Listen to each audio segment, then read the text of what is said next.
welcome to another deep dive. Today we're doing something a little different, all thanks to you, one of our listeners, who sent us a fascinating piece to look at. Oh, yeah. It's called Megan and the Princess of Death. Now, when I first saw this title, I have to admit, I thought, Absolutely, yeah. okay, a children's story, what kind of deep dive can we really do here? But I got to say, I was pleasantly surprised Yeah. when I actually started digging into it. This one is a really good one. It's a level 3 book, which means that it's for kids who can read on their own. And it's by this author, C.G. Salamander, with some really cool illustrations by Arindam Dar.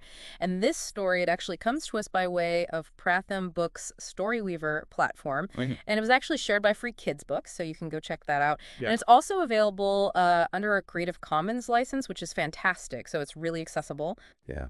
And for our deep dive today, we're going to be exploring this narrative. We'll try to pinpoint those key moments, really looking at the relationship between the characters and see if we can't extract some maybe unexpected insights that, even though it's a children's story, maybe resonate even with us, adults listening. Because when you think about it, Right. stories, really, no matter who they're intended for, often have some really astute observations about how we solve problems, how we relate to each other. In this case, we're going to be looking at the nature of trust and deception. Right. So let's dive right in, shall we? The story starts out right away. Yeah. We find Megan, our main character, and her cat, Frits. They find themselves Oh, Frits the cat. Yeah. I love that. in this strange world. Right. They're just kind of plunged into this, And they don't know how they got there. right into the action. Yeah. And Yeah. so their immediate goal is to find a road home, Right. which, that's a very relatable predicament to be in, right? Yeah. And just as they're starting to figure out what to do, Princess Alavarasi shows up in a car. Oh, this princess. And she claims to know the way home based on information she got from Wait, where'd she get the information? a rock monster, she says. A rock monster. You can't make this stuff up.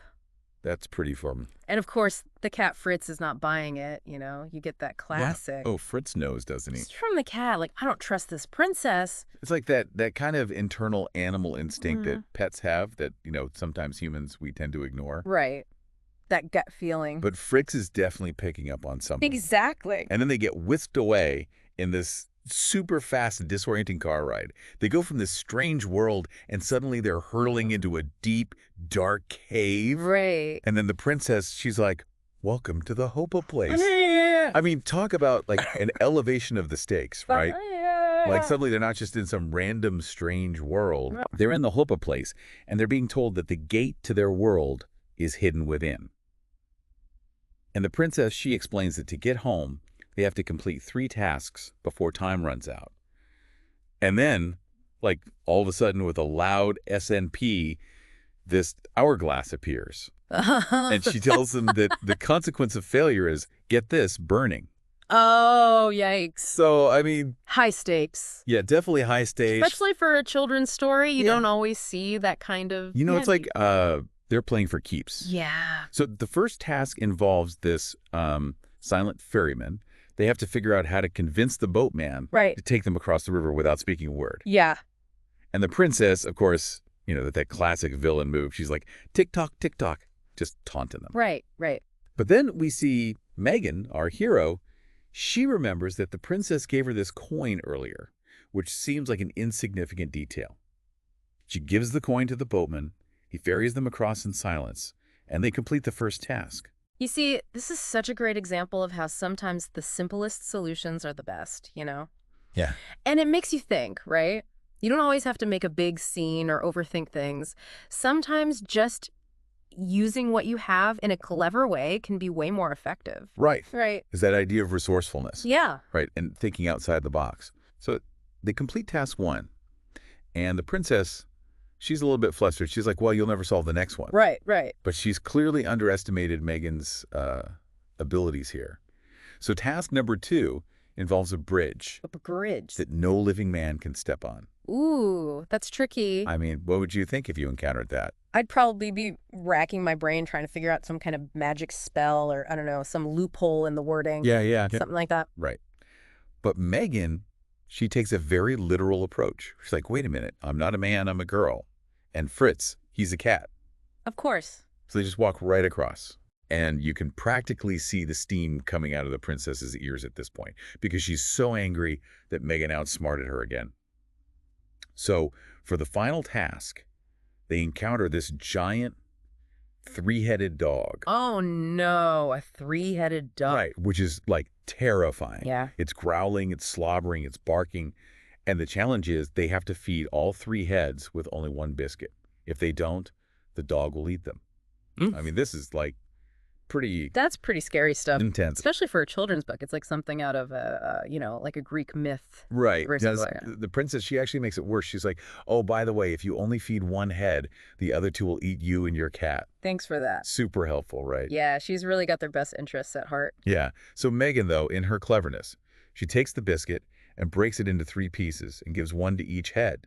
I mean, you got to admire her. So simple, yet so effective. Yeah.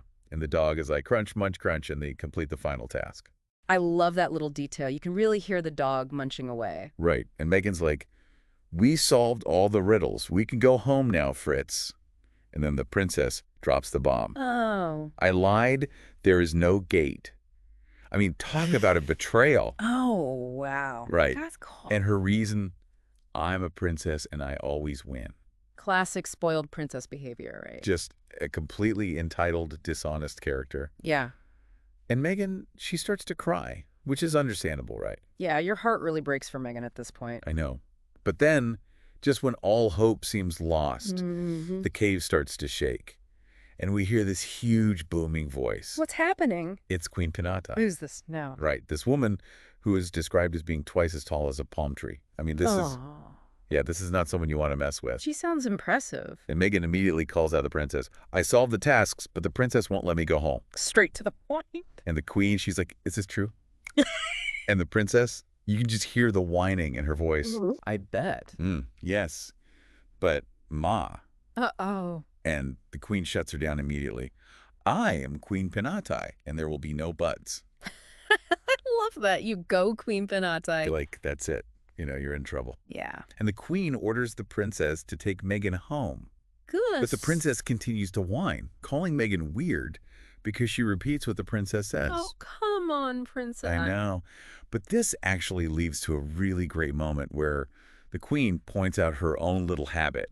You know, she taps her fingers when she's nervous, and she's like, does that make me weird? That's a really good point. It's like she's saying, what even is weird anyway? Right. And it makes you think about how quick we can be to judge others based on these, like, arbitrary standards of what's normal or not. Yeah, exactly. So we think everything's going to wrap up. Right. But then suddenly, here we go again. Estapi, just like with the hourglass, they're transported to another world. Another one. Full of thick roots and green vines and, get this, plants that move. I mean, this is just like a whole other level of strangeness.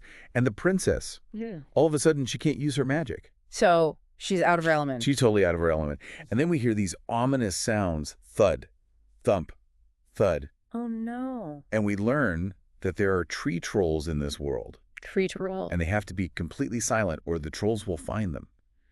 And it ends on a cliffhanger. How will Megan and the others escape from the nasty tree trolls?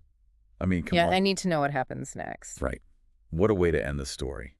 So, taking a step back, yeah. I mean, this children's story is so much more than just a simple fairy tale.